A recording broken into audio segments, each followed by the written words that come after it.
Okay, down to count.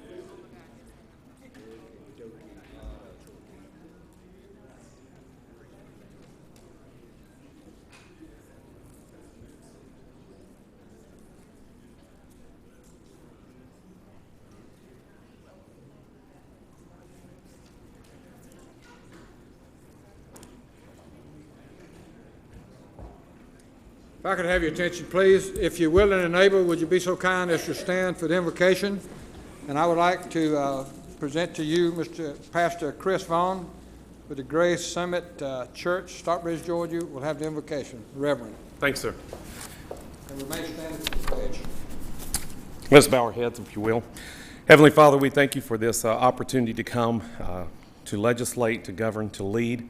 We thank you, Father, that you give everyone here wisdom, knowledge, direction, discernment, and that, Father, you help us always keep purpose over party, people over politics, and principle over policy, that you always guide us and lead us, and you give all these men good wisdom, good understanding, these women who lead.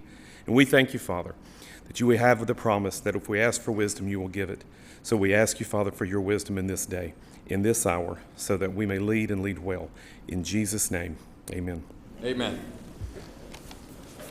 I pledge allegiance to the flag of the United States of America and to the republic for which it stands, one nation, under God, indivisible, with liberty and justice for all.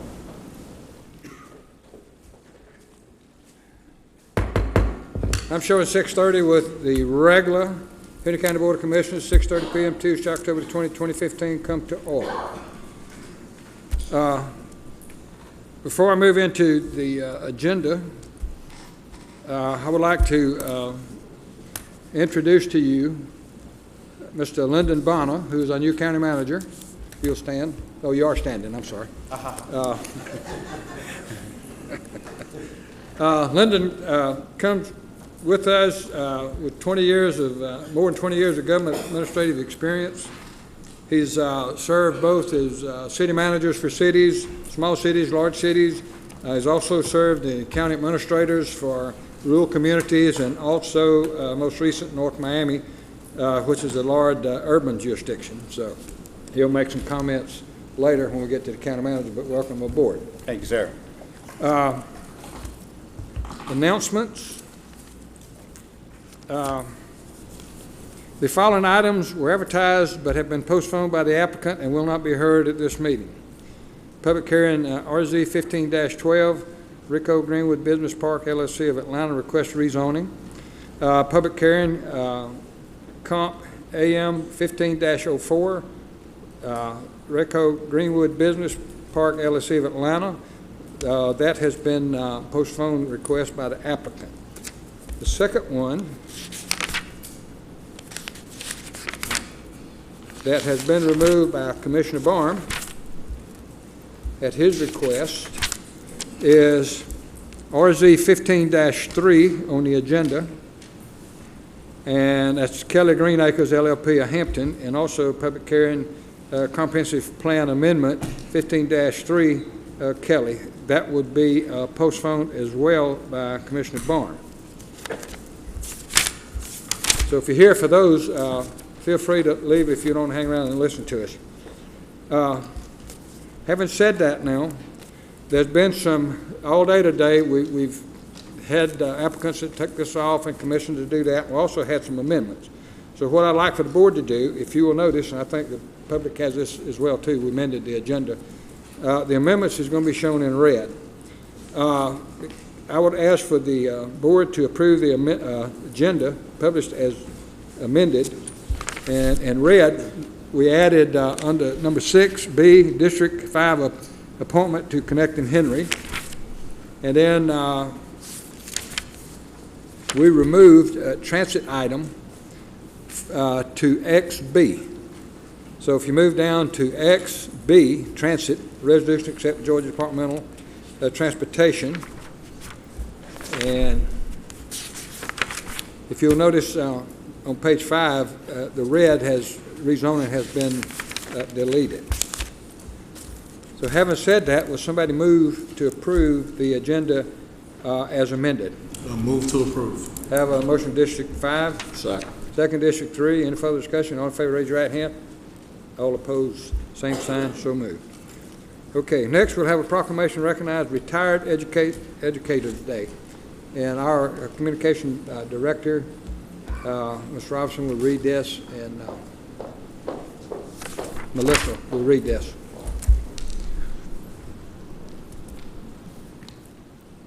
Good evening, Chairman and Commissioners. Tonight we have a proclamation in recognition of Retired Educators Day. Whereas the Governor of the State of Georgia has proclaimed the day of Sunday, November 1st, 2015 as Retired Educators Day in Georgia, and whereas there are over 113,000 retired educators in Georgia, with more than 25,000 of whom are members of the Georgia Retired Educators Association, and whereas the retired educators of Georgia donate thousands of hours of volunteer service and make invaluable contributions to the welfare of their respective communities across the state. And whereas it is appropriate that a day be designated for citizens to express their appreciation for the contributions that retired educators have made and continue to make toward the improvement of mankind. And whereas citizens of Henry County and the state of Georgia are grateful for the work done by retired educators around the state and nation, and we commend them for their time and commitment to the betterment of our county and our country. Now therefore be it proclaimed that the day of November 1st, 2015 be recognized as Retired Educators Day in Henry County, during which time we encourage all citizens to honor those who have dedicated their lives to the education of our youth and recognize the contributions those retired educators continue to make in our community. This 20th day of October 2015, signed by Chairman Tommy N. Smith, attested by County Clerk Stephanie Braun. And we have some retired educators with us tonight. Good. Picture time.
Next, we have a resolution for consideration, Henry County Board of Commissioners appointing citizens to the Henry County Development Authority. I yield the floor to District 2. First, before I make the recommendation for the appointment, I just want to thank for the outgoing District 2 Development Authority appointment, Mr. John Bozeman. Unfortunately, he had some family commitments and some business commitments, but he has served for close to 4 years, and any citizen that steps up to serve on any of our appointed boards, I mean, it's just an awesome thing, and I think we're going to continue the legacy with the appointment of David Pittman. I really appreciate David stepping up with his financial background and connections at the state level. I think he'll be a tremendous resource for our community and then hopefully help continue to bring in good businesses to their community. So with that, I'd like to make the recommendation, move to approve the resolution for the appointment of David Pittman for the Development Authority from District 2. We have a motion on the floor for District 2. Second District 1. Any further discussion? All in favor, raise your right hand. All opposed, same sign. So moved. Next, we have a consideration of resolution of Henry County Board of Commissioners appointing citizens to the Connecting Henry, Inc. Board. I yield the floor to District 5. To move to approve Jacqueline Bryant for the Connecting Henry Board. We have a motion of District 5. Second District 2. Any further discussion? All in favor, raise your right hand. All opposed, same sign. So moved. Next, we have public comment. Citizens are allowed to voice county-related concerns, opinions, etc., that are not listed on the agenda during this portion of the meeting. All persons who wish to speak for public comments must sign in with the county clerk prior to the beginning of the meeting. You must complete the public comment. Speaker, you will not be recognized. You will be able to address the board for 5 minutes. We have Mrs. Sanders would like to speak about speed hump installation. So if you'll come to the podium, state your name, please, and you have 5 minutes. Good evening. My name is Alicia Sanders, and I live at 305 Autumn Lake Drive. McDonough, Georgia.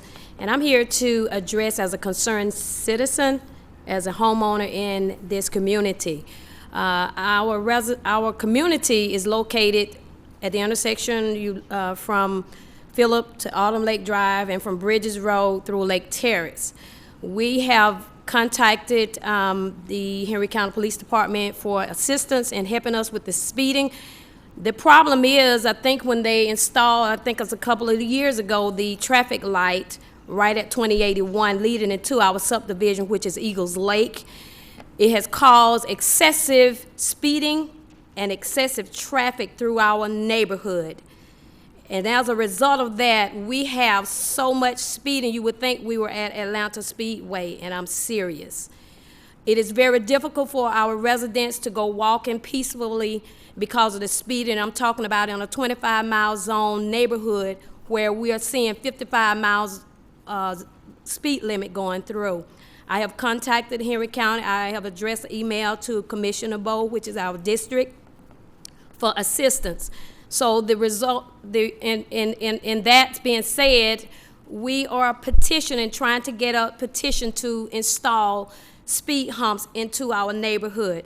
In 2009, there was, they did it, tried to get it. There was not enough results to get. The DOT, I talked with the gentleman at the DOT, and he informed me that we had to have 51%, which is about 94 homeowners in order to install those. Well, that's a lot when you're seeing people in and out, moving in and out, renters coming in, and trying to track down where these owners are. Right now, we are a third of the way from our 94 signatures. So I'm here today to make an appeal to the commissioner, our commissioner, and the county.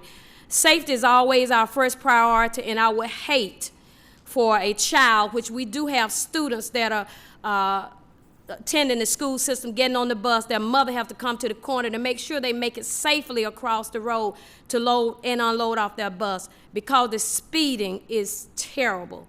We need your help to help us get this. If we don't succeed in getting these 94 signatures, it's a possibility that we may not get the needed assistance we need to get these speed humps done. So thank you for allowing me to speak on that behalf. Thanks. Thank you so much.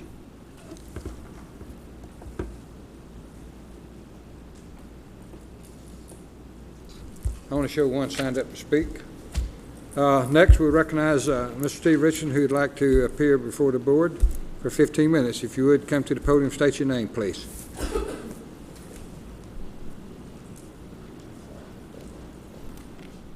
Steve Richardson. Commissioners, 2 weeks ago I spoke out again about corruption in Henry County. As is typical, you commissioners chose again to ignore the facts I presented you and did nothing but continue to fight with one another. Instead, you make another poor decision to hire a new county manager with more baggage than a Samsonite luggage company, simply because none of you have the guts to make hard decisions and get rid of people who are corrupt and polluting this county. You just keep passing the buck to others, treating the symptoms of this county's sickness instead of finding the cure. Everyone knows the disease that is destroying Henry County is Chairman Tommy Smith. Nothing positive or progressive is going to happen in this county as long as he continues running around with his handful of psychotic misfit supporters, stabbing people in the back and disrupting the county's attempts to provide good government to our citizens. Well, you commissioners may not be listening, but a lot of people are. At the last meeting, over 700 people tuned in online at the same time just to listen to my comments about corruption in the county. It overloaded and crashed the county's computer system. Thousands of people then returned to the county's website days later to view my comments once they were posted permanently. I certainly hope the new county manager watched my comments so that he has an idea of the corruption he walked into here in Henry County, along with the 6 do-nothing commissioners who refused to responsibly address any of it. The county employees clearly know what is going on. Your department heads and rank-and-file employees are bewildered that you allowed the then acting county manager, Sherry Matthews, to dole out thousands of dollars in pay raises to her friends and family members behind your backs, and then illegally commingle funds from one county's department's budget to another to buy clothing for herself and other employees in the county manager's office. Yet she still has a job. Her punishment apparently is that she doesn't get the county manager, but only assistant county manager, which she still draws a $130,000 a year salary. It is no surprise employee morale is in the toilet, and the annual employee turnover rate in Henry County government is 4 times that of the national average.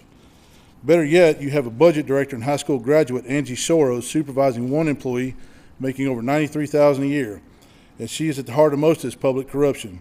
I have provided you with irrefutable proof that she is a chronic liar and cheater.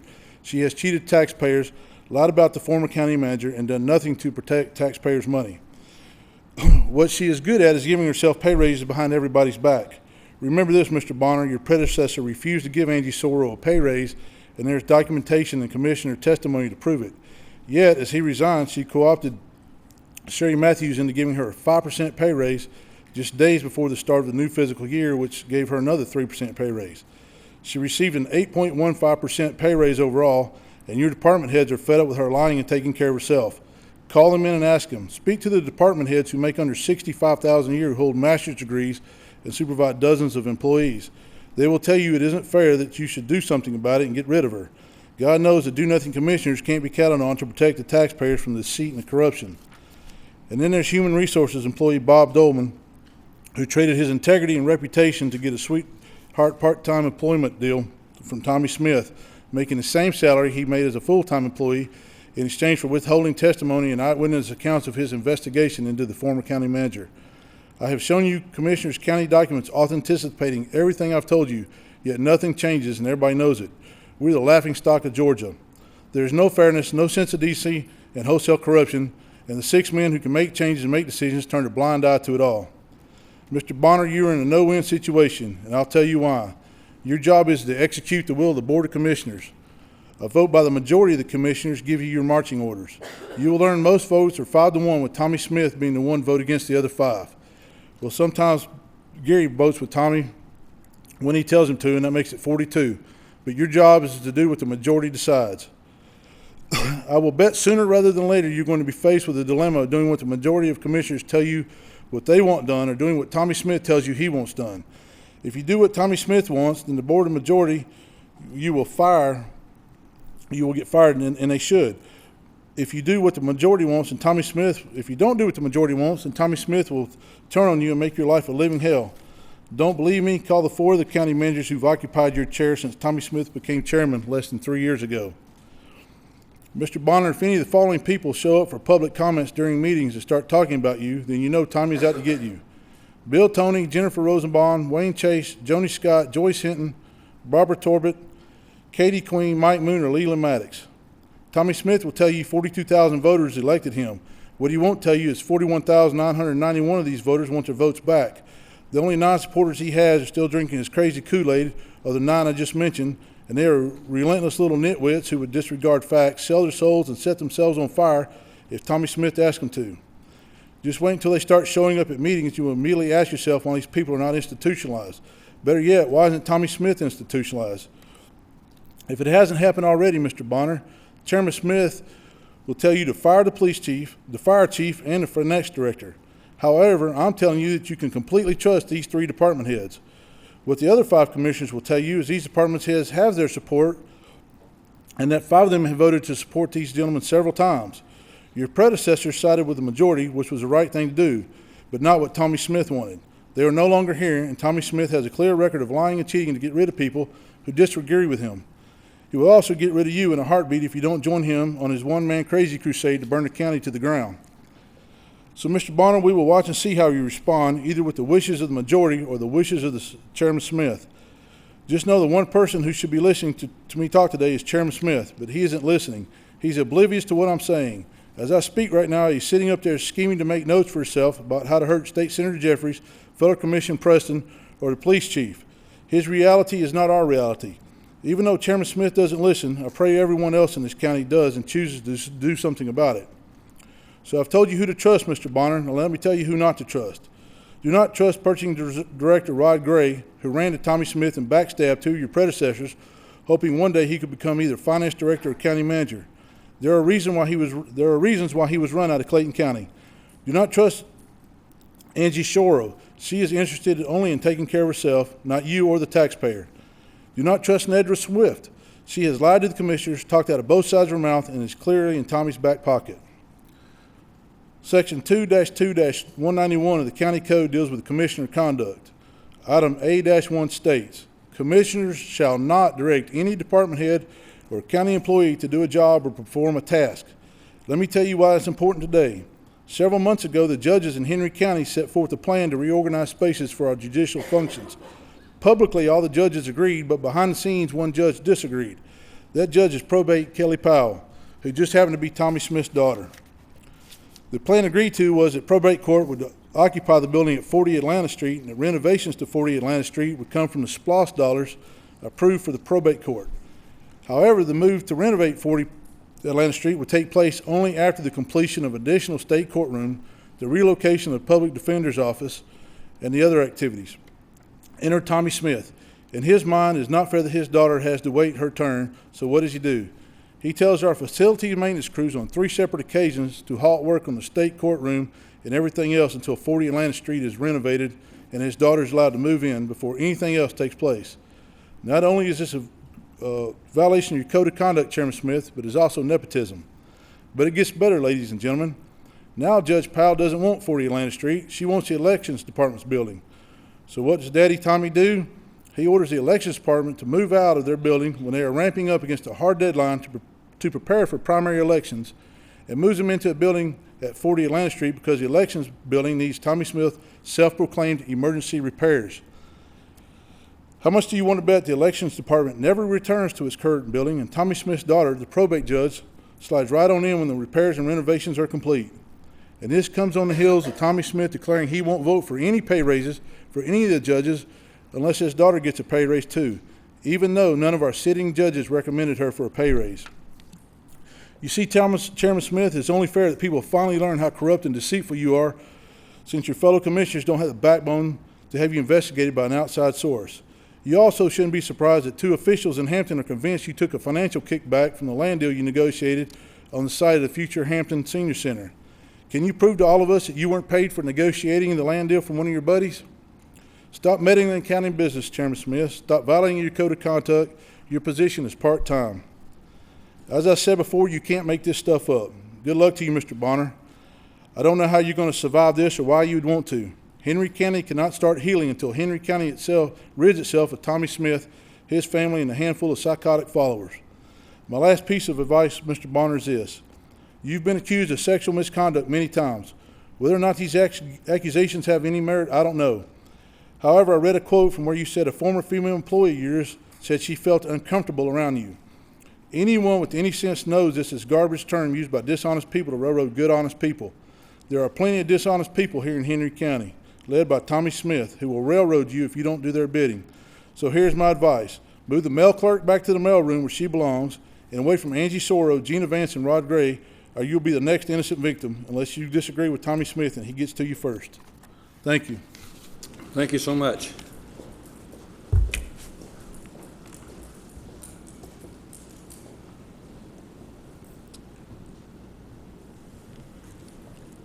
Consent agenda. The following agenda items should be considered as consent agenda. Before voting on the consent agenda items, the chair will provide opportunity to add or delete an item.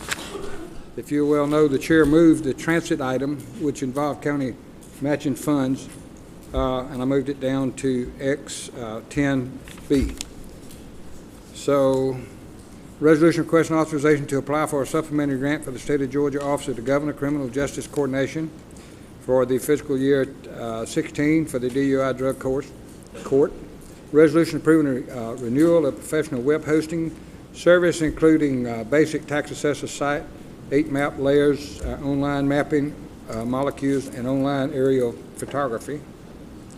Public safety resolution approving the purchase of subscription to the track analytic suite from ZTEC in the amount of $2,250 from the police department using federal seized funds. Resolution approving the acceptance of Edward Byrne Memorial Justice Grant amount of $24,662 for police training and continued education. Public Works resolution authorizing the chair to sign a sponsor certificate of final acceptance of 2.98 miles of landscaping on Jonesboro Road from Interstate 75 to Norfolk Southern Railroad. Resolution authorizing staff to apply for a roadside enhancement and beautification council grant with the Georgia Department of Transportation. Planning and zoning, we got a STWP/CIE update, resolution adopting the short-term work program and capital improvement element, annual update 2015-2019 to the Atlanta Regional Commission. If there's no other comments, or somebody move, we approve the resolutions in the consent agenda as I just read. Move to approve. Have a motion, District 3. Second, District 1. Any further discussion? All in favor, raise your right hand. All opposed, same sign. Your Honor, would you like to speak? No, I just wanted to be up here if you had any questions about that grant application. Thank you. Next, we have a resolution approving the bid award for pine and wheat straw. Rod Gray. This will be number 9 in your, exhibit number 9 in your book. Good evening, Mr. Chair, Commissioners.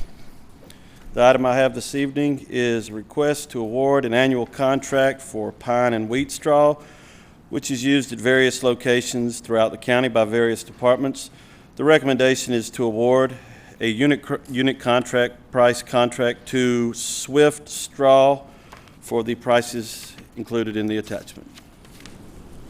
Anybody have any questions or comments? If not, we have a resolution of the Board of Commissioners awarding a bid for the purchase of pine straw and wheat straw. Somebody move in that direction. Have a motion, District 1. Second, District 3. Any further discussion? All in favor, raise your right hand. All opposed, same sign. So moved. Next, we have transit resolution to accept the Georgia Department of Transportation grant for public transportation operating assistance. Mr. Salter, good evening. Good evening, Chairman and Board of Commissioners.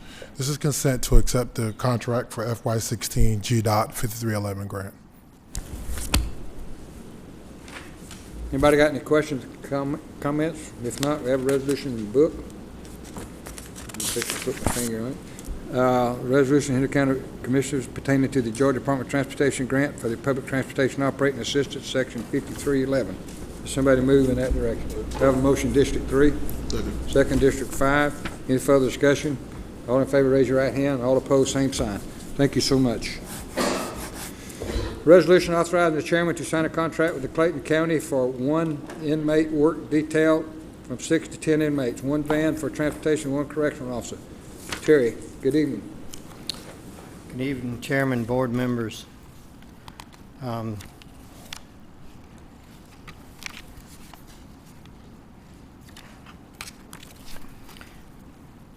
Henry County Department of Transportation's approved 2016 budget included a prison crew funding in the amount of $46,435. Spalding County Correction Institute was contacted but does not have an available crew nor any time in the immediate near future. Henry County DOT then checked with the Sheriff's Department to see if they had available inmate classified to come out and work in the right-of-way and found they are struggling to fill some current obligations they have. Search was made and found the nearest inmate work detail available was from Clayton County. Clayton County supplies a work detail to other agencies, and their fee is $300 per day for the detail, which consists of one crew of 6 to 10 inmates, a van for transport, and one correctional officer. The cost for 4 days a week, 52 weeks a year, totals $62,400. Since the cruise will not begin until the last of October or later, there is enough money in the budget to cover this year. Henry County Department of Transportation would like to proceed with contracting with Clayton County for the inmate work detail. Anybody have any comments or questions? Yes, sir. Exactly. Is there one or two crews? I see in some of the paperwork you have here, it says the first crew and the second crew. So is it one or two crews? This is for one crew. We hope in the future, if this goes well, that we may come back. But the second crew kind of depends on, at our recycle center, if our help that we get there plays out, we may have to come back for a second crew. But right now, that seems to be holding its own pretty well. So this is just for one crew. This crew will work in the right-of-way, doing things like working in the landscape islands, like on Jonesboro Road or Walt Stevens, or cutting, weed eating around guardrails, pulling weeds, helping us plant sod or plant grass or shoulder building, any of those type activities that are just labor intensive. Good. Okay, thank you. Anybody else got to comment? District 1? Terry, didn't we use the Spalding County inmates for work down at the airport? Are we going to be using these for some airport work? There is, I believe, currently in the county, 3 Spalding County Correction Institute crews. One of them, I think, works mainly between Tim Coley and Building Services. I think they kind of use them back and forth for various things. And then 2 crews are actually at Stormwater, where they use to clean out ponds and drainage ways and things like that. Now, there is some county inmate work crews that are scattered all over the county. I think they're used some at the airport, some at the courthouse, some people actually clean in this building, but that's people from the sheriff's department furnishing those. But that's why I said earlier, we contacted the sheriff to see if he had any more inmates available before we went outside. And currently, all of the inmates that he has classified that can come out and do that work, they're busy already. He don't have additional people available. Everybody that he has available that can come out, they're busy working somewhere in the county already. All right, thank you. Anybody else got any questions? If not, we got a resolution authorizing the chairman to sign a contract with Clayton County for 1 inmate work detail of 6 to 10 inmates, 1 van for transportation, and 1 correctional officer. Somebody move in that direction. Move to approve. Have a motion, District 4. Second, District 1. Any further discussion? All in favor of the motion, raise your right hand. All opposed, same sign. So moved. Thank you. Next, public safety resolution approving and accepting the Governor's Office of Highway Safety grant amount of $64,200 for the HEAT program. Major. Good evening. Evening, Mr. Chairman, Board of Commissioners. Resolution before you is requesting to approve the acceptance of the Governor's Office of Highway Safety, also known as GOHS, grant in the amount of $64,200 for the Police Department's HEAT program.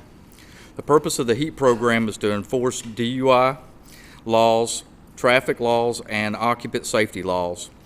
Their focus will be to develop and implement ways to reduce impaired driving, speed-related injuries and fatalities, and to educate the importance of occupant safety and for citizens of Henry County.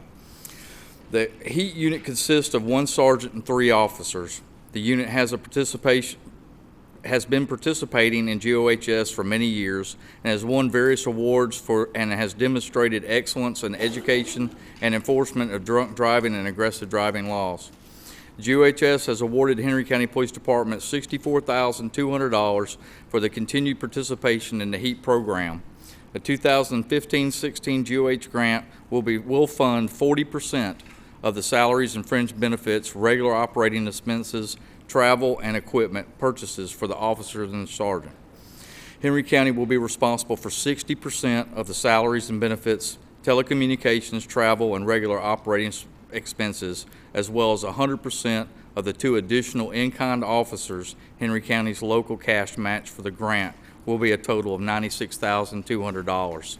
Funds are available and are within the fiscal budget. Anybody got any comments or questions? Now, we have a resolution in the book for the Board of Commissioners approving acceptance of the Governor's Office of Highway Safety grant in the amount of $64,200 for the HEAT program. Have a motion, District 4, second, District 3. Any further discussion? All in favor, raise your right hand. All opposed, same sign. Okay.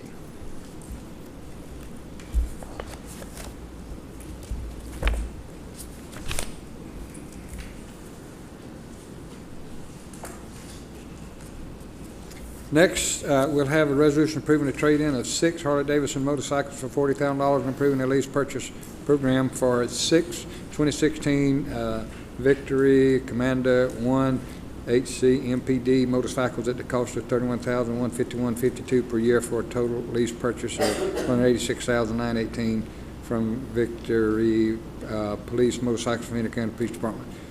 Major Goin, good evening again. Yes, sir. Good evening again. Henry County Police Department's motor unit is versatile in all their functions. In addition to looking extremely professional, the motor unit size can be used as an advantage in passing maneuvers as well as necessary. Motorcycles are highly maneuverable, and their high acceleration response capabilities make them an excellent tool in traffic enforcement and in many of the congested areas.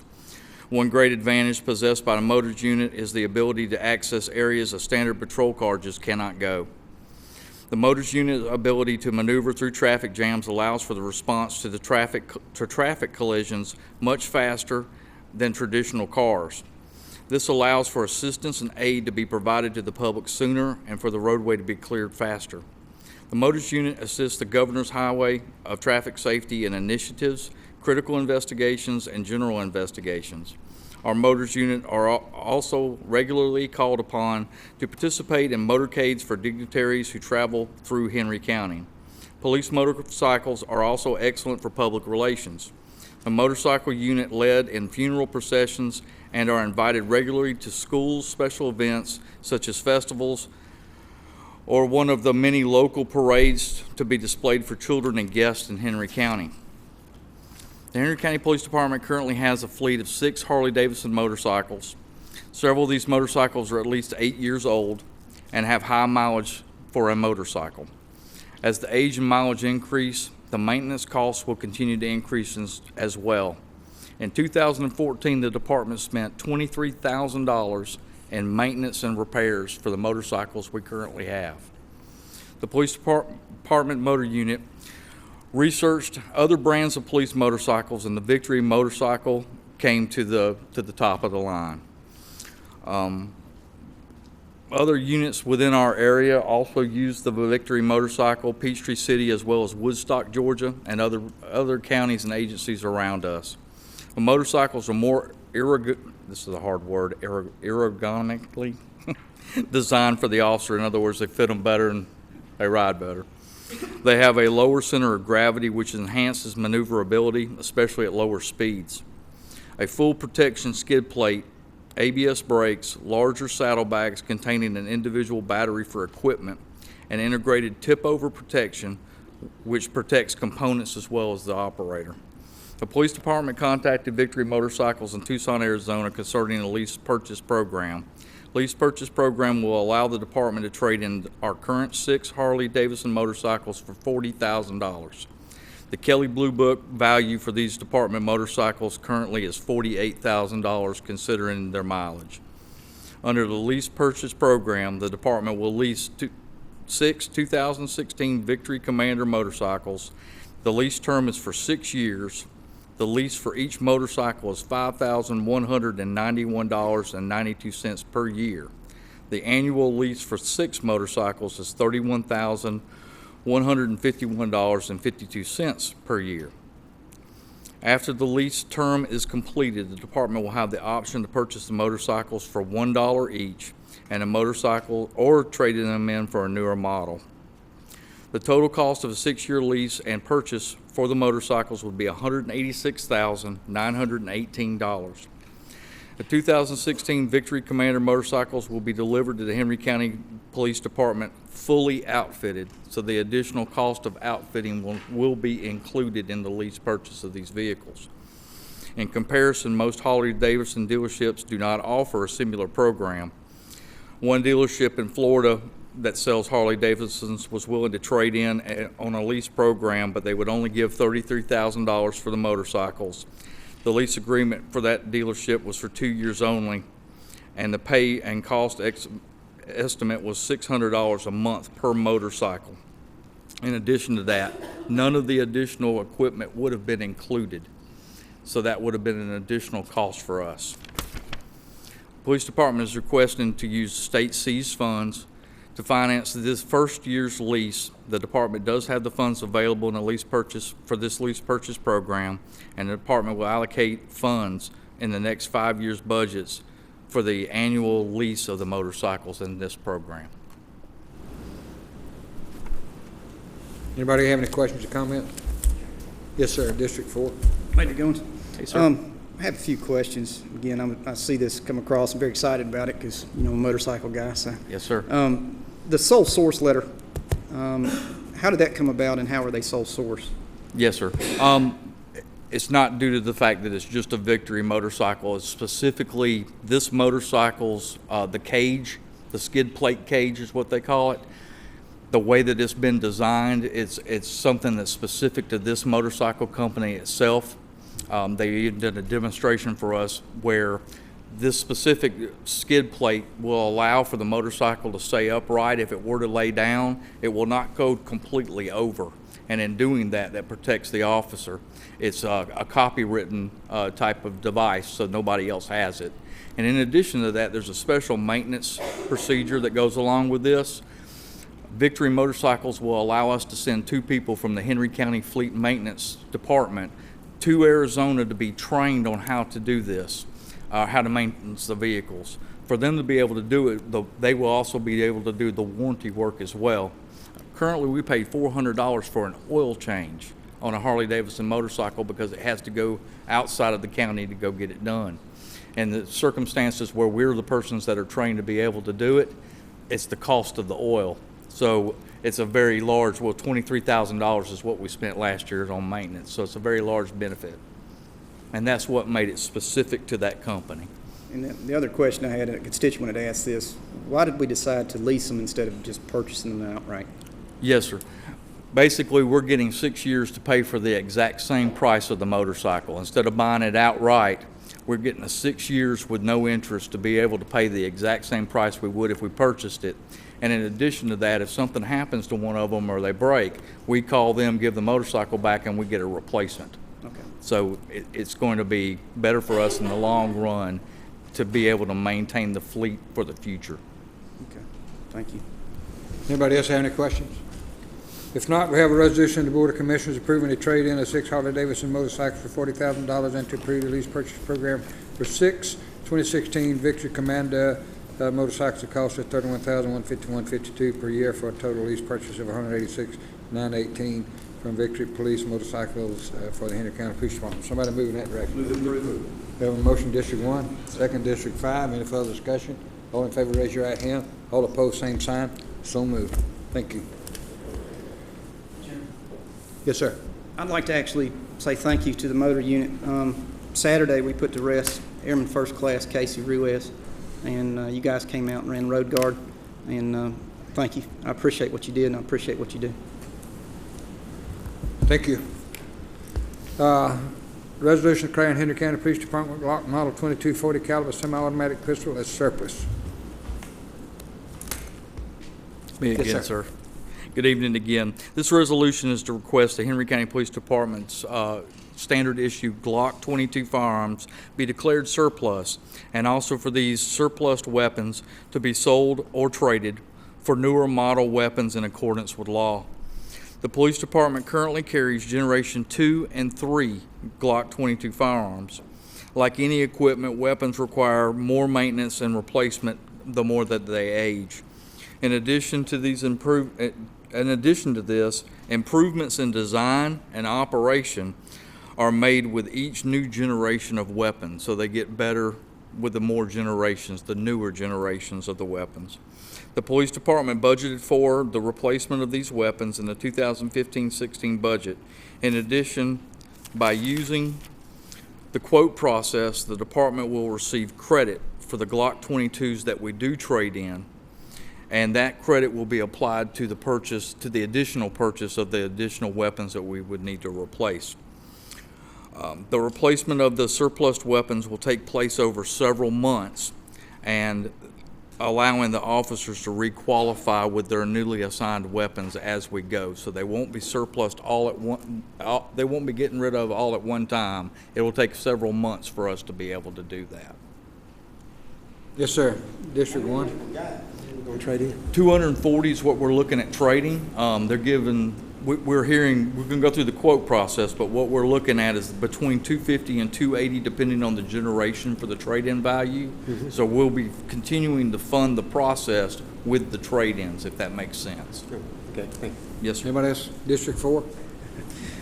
Major, Sir. I noticed we're trading the Model 22s. What platform are we going to? Are we staying with the 22 or are we going to 17? No, sir. The department did a research and a study based on what the state was going with as well, and what we've been able to decide was that the newest platform, Generation 4 of the Model 17, and which is a 9mm model, There's various reasons why we're going to that, but one specific is because the accuracy of the officers increased across the board when we did the study.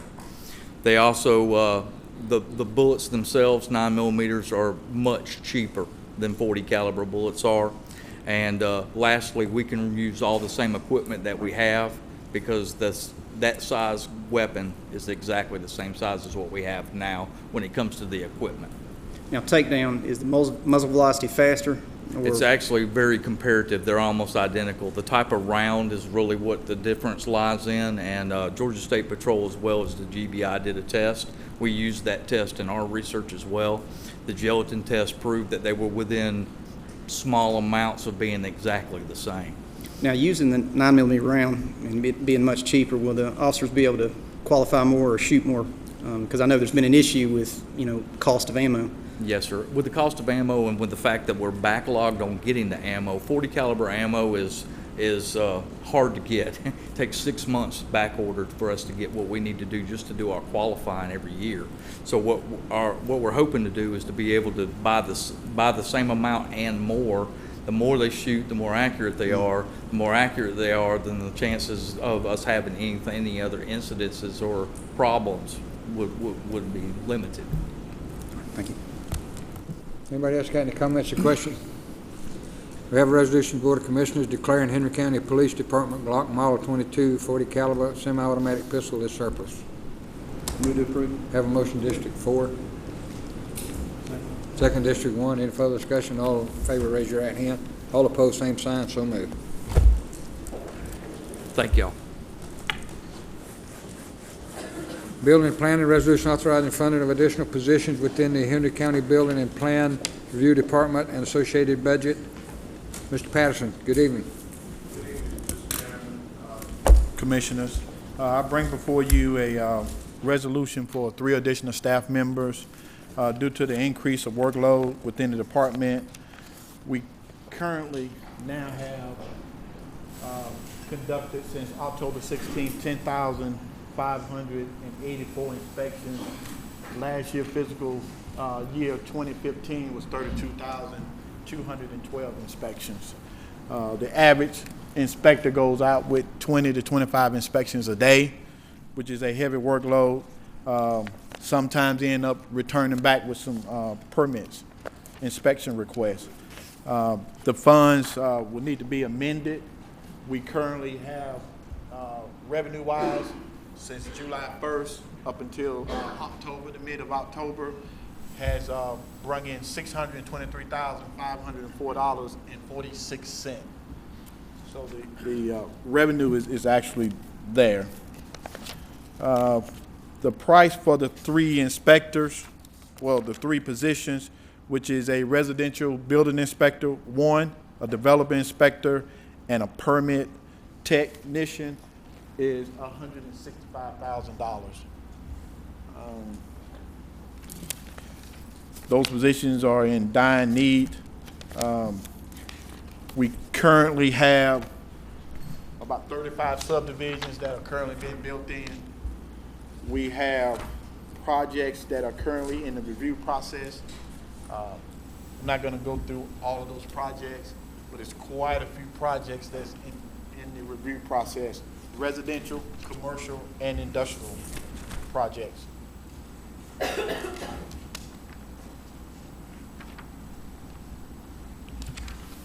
And the biggest concern is the big box warehouses projects, which takes up a lot of time for the commercial inspectors. Our customer service staff, since we started keeping a log on how many personnel comes into the department and is served, the month of July was 901. August was 822 customers. September was 945 customers. And as of October 16th was 474 customers that signed in at the counter.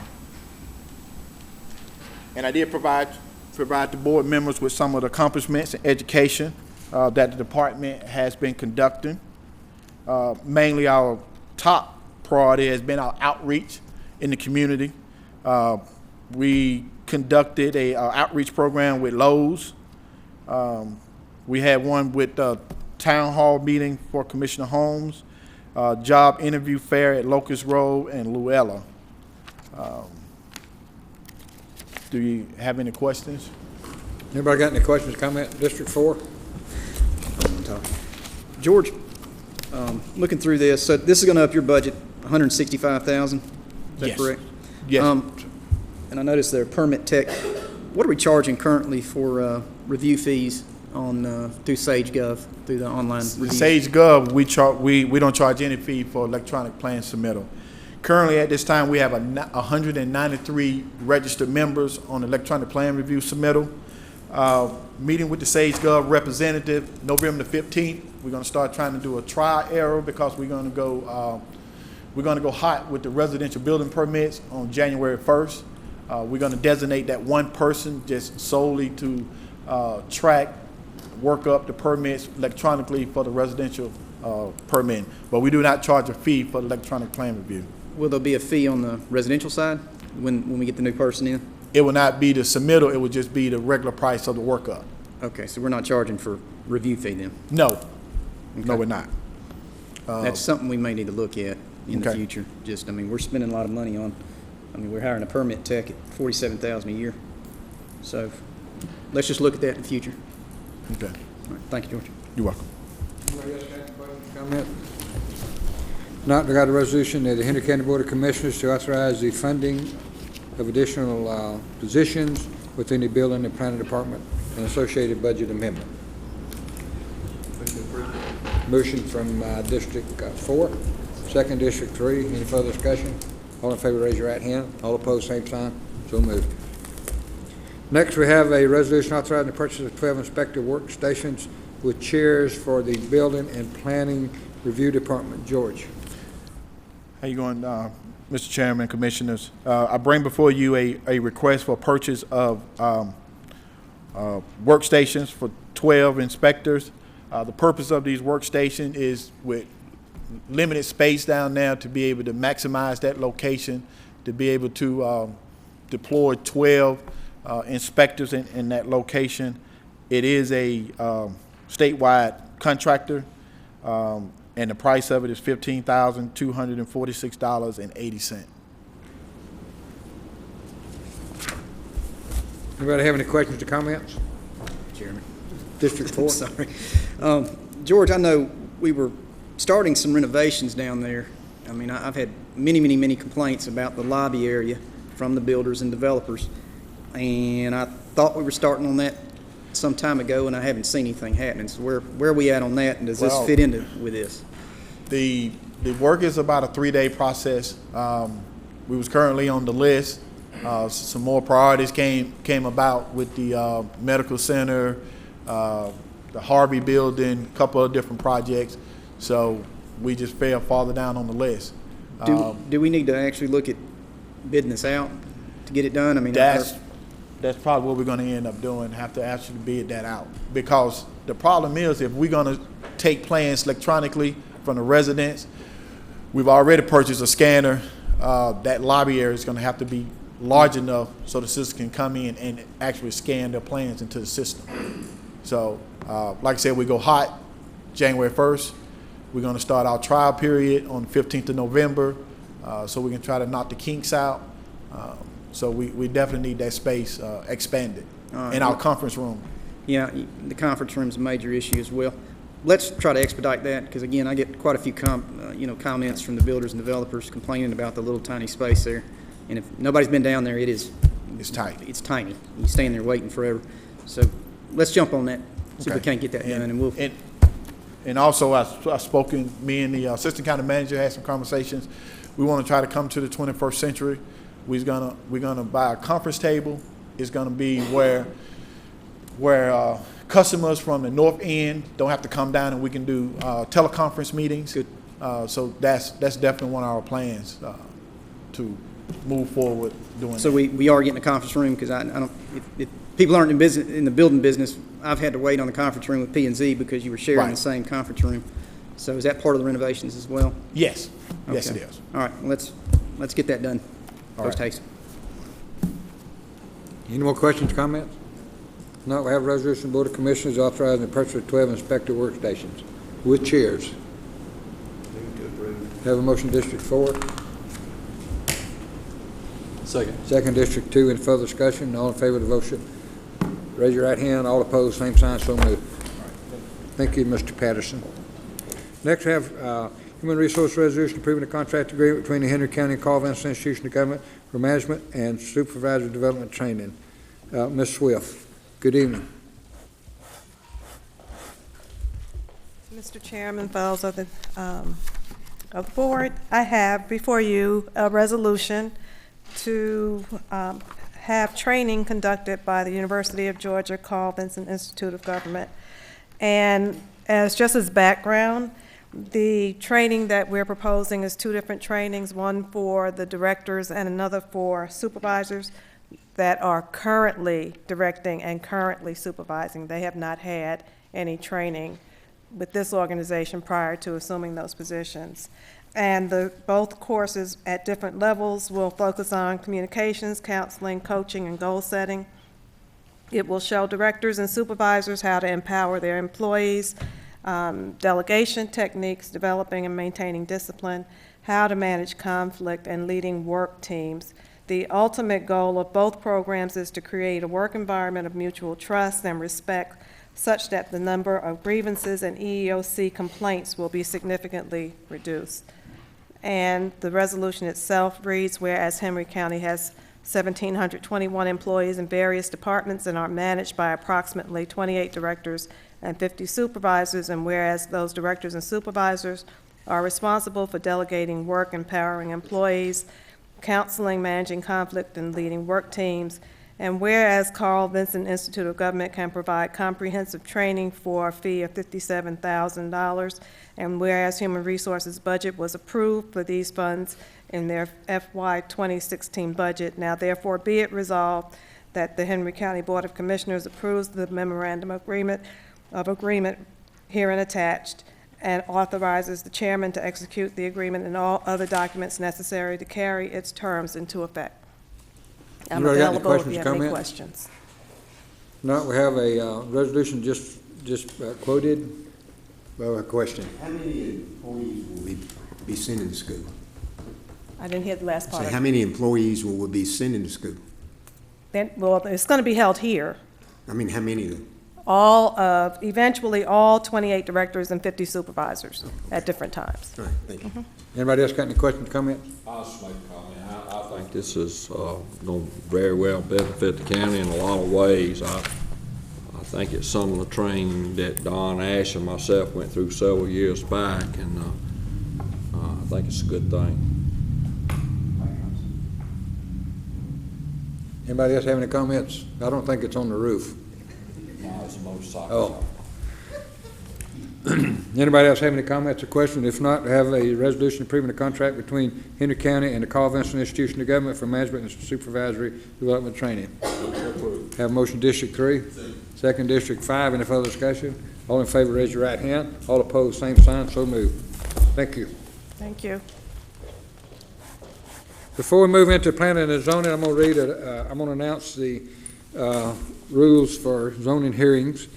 I know previously we've had 15 minutes pro and con, and I couldn't figure out why it was 15 minutes, so I did the research, and I don't know how it got 15 minutes, but in the Code of Ordinance for Henry County, 12.00.05, procedures for conducting public hearings in compliance with OCGA 36-66-5, the following rules for procedures shall govern public hearings before the Zoning Advisory Board and the Board of Commissioners.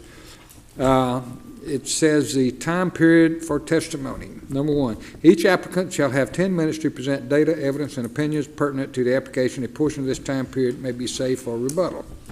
Persons in opposition to the rezoning of property and amendments to the zoning ordinance shall have a total of 10 minutes to address the board. Each person shall provide the administrator with his or her name and address. What that means to me is 10 minutes total. For anybody that would like to speak. So if you got 2 people, it'd be 5 minutes apiece. But anyway, additional time may be granted equally to the applicant and opponent at the discretion of the chairman of the board. So having said that, let's move down to planning and zoning public hearing RZ 15-05. Thank you. Good evening, Mr. Chairman, Commissioners.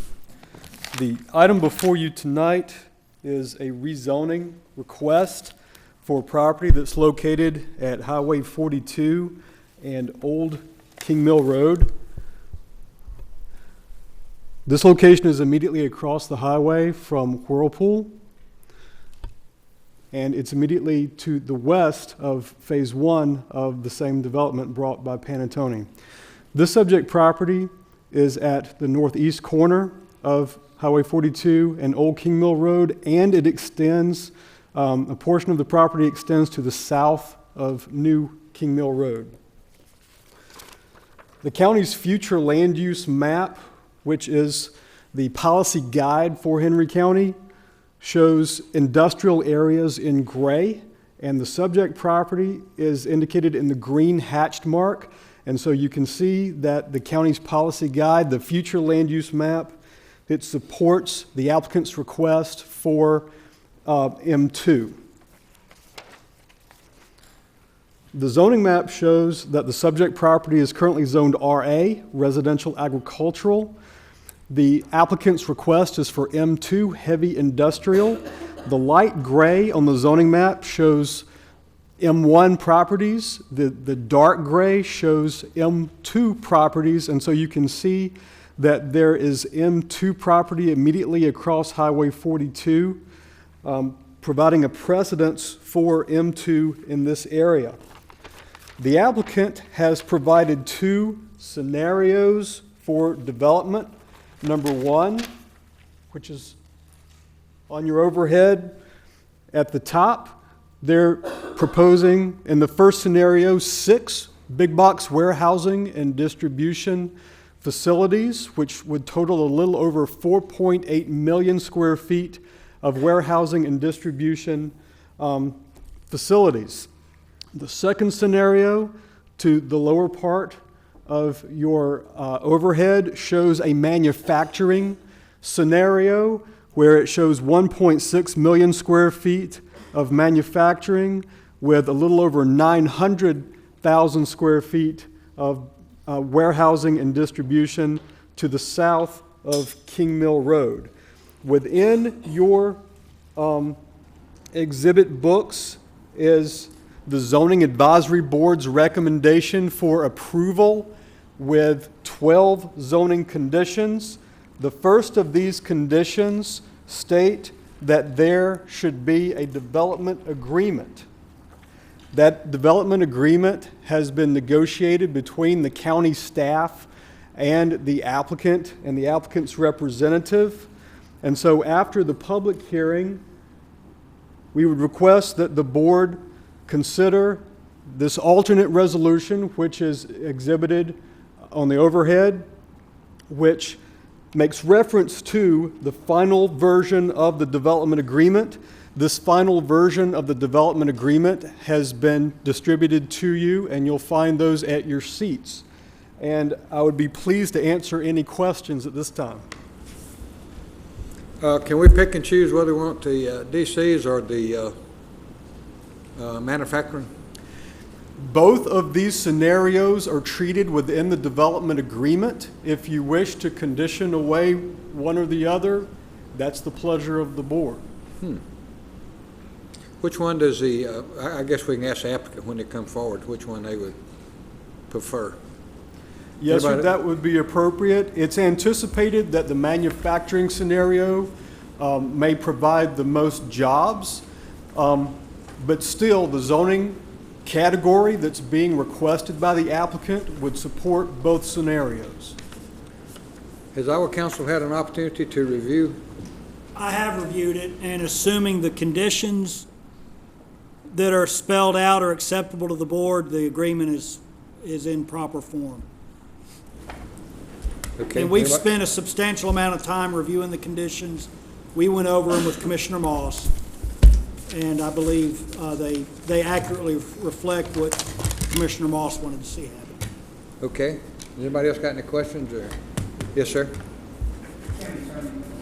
I wasn't in the meeting with Commissioner Moss. You'll have to catch me up. Condition 3, we there yet?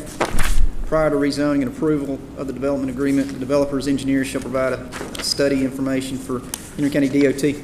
Have they provided this study to DOT? They have not provided everything that that Terry and his staff wants to look at the specific road issues, but they have provided enough for us to generally approve where and how things are going to happen. But you don't know, as you well know, you don't know today when, where, and how traffic signals are going to be needed. You don't know today when, where, and how road widenings are going to be needed. Those are really determined based on how the development project itself grows. You can't project. That's right. You can't project all of it.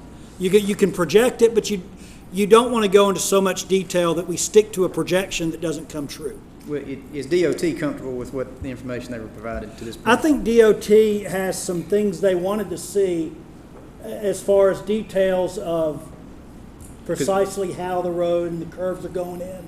But those are all governed by your ordinance regulations anyway. Okay. So, you know, whether we see them today or not, and there's a provision that all of the road improvements have to take place in accordance with our regulations regardless. So we're not giving any breaks on, you know, construction methods or the engineering details of those road improvements. Okay. If that helps, I think that's the best answer I can I just was reading this, that it's supposed to be provided prior to rezoning. They have provided, I think, everything that they can provide at this point. Because there's no development, there's no real development plans of the type that you would submit to do your vertical construction. Okay. Anybody else got any questions? If not, would the applicant please step forward, state your name, and you have 10 minutes. Thank you, Mr. Chairman. Members of the board, my name is Andy Welch. I represent as the attorney for Panattoni, the applicant in this request. Very briefly, the staff has gone through and given you a good factual background of the rezoning request.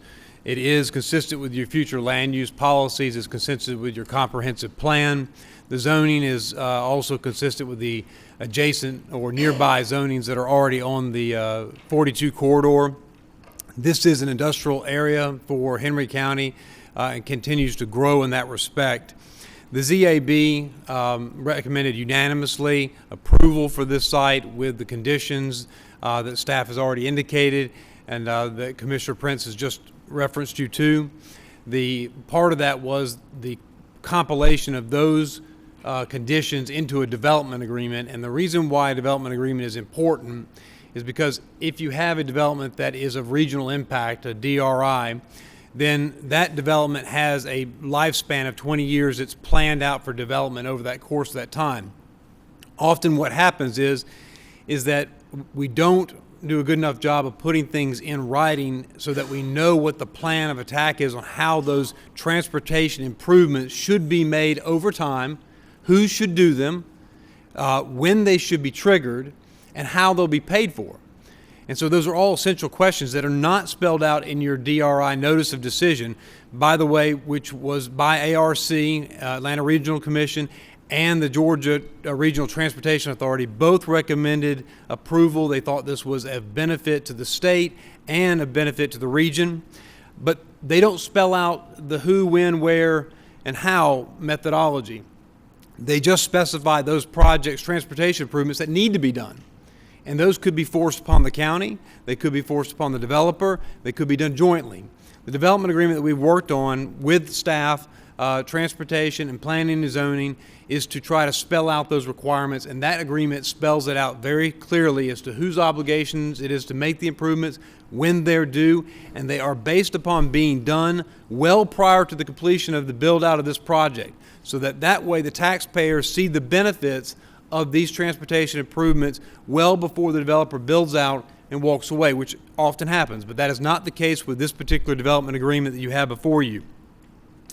In addition, it specifies almost just under $1.4 million in transportation improvements that are financed by the developer through the project. These are improvements to intersections, entranceways, roadway improvements, set aside preservation of land for right-of-way, future right-of-way expansion for 42 Highway, intersection improvements at State Route 42, 155, at King Mill Road and 155 there at the railroad tracks. All of those projects have been negotiated. Commissioner Moss has worked with us and directed us to make sure that we include these projects in the development agreement and that there is a heavy burden placed upon the developer to pay for their impacts to those transportation road improvements. In addition to that, we have also worked at the direction with Commissioner Moss and the staff on an issue that deals with some of the land uses. There was concerns about land use impacts. And one of the conditions that was added after P&Z had recommended approval and the ZAB had recommended approval was a condition, and I'll just direct your attention to it in the development agreement. It's on page 4 of your development agreement. It's subparagraph I. On page 4, subparagraph I, it says the following uses shall not be permitted on the property. Chemical manufacturing. You'll recall several years ago there was quite a bit of concern about a Clorox plant being located here. That would be prohibited under this development agreement. In addition, slaughtering of live animals and poultry processing. There have been individuals that have expressed concern that these items would be a problem. Commissioner Moss has received those concerns and has directed us that those would not be acceptable uses for the property going forward. And we have included those in the development agreement in accordance with that instruction. The planned project site is to be developed M2, which would give you the highest value industrial property to the county. And just to give you a sense of what that value is in terms of your tax digest, Lambert Farm is a property, just a portion of the property on which this project is seeking to be rezoned. The current Lambert Farms, where you have the nice brick building, brick house there on the front of 42 Highway, that property and taxes for 2015 was, with the home and all those buildings on it, paid about $11,867.16 in property taxes to the county. The property next door, also RA zoned, with a house on it and some acreage to it, $554.11. Across the street, the Whirlpool site that's zoned M2, which is what we're asking for tonight, $624,104.59 in 2015 property taxes. A 52 times amplification of your current property tax value on this same property that we're asking to be rezoned. In addition to that, just Toys R Us, which is M1, is bringing in this 2015 tax year was $479,941 in property tax revenues. The amount of property tax revenues that are generated from industrial development in this county is astronomical as compared to your residential uses and even your commercial uses. And an M2 zoning gets you almost a third more than an M2 zoning just down the street for this very location. So you're talking about significant improvements to your tax base, which helps offset your cost of schools, which helps offset your cost of road improvements and other improvements that this county has to invest in. And that's the property taxes going forward. That doesn't even account for the almost $1.4 million of investment that the developers will make over the course of the development of the property in your infrastructure. So this is a huge advantage in terms of to the local economy. And I'd like to point out, with issues of jobs and the need for additional jobs, we've lost Briggs & Stratton from our community, just up the street at 42 Highway. We are losing jobs and manufacturing jobs, and this site is an M2 site which will allow for manufacturing if it's maintained and you zone it M2. If not, it will only be warehousing property. So by zoning it in M2, you're allowing for the warehousing, but you're also allowing for manufacturing.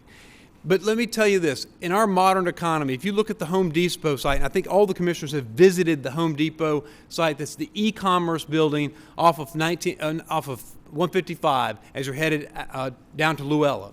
If you've been in that site, you'll know that employs a significant number of employees because it's e-commerce where packaging and delivery of those products have to be done by people that are employed and work and live in this area.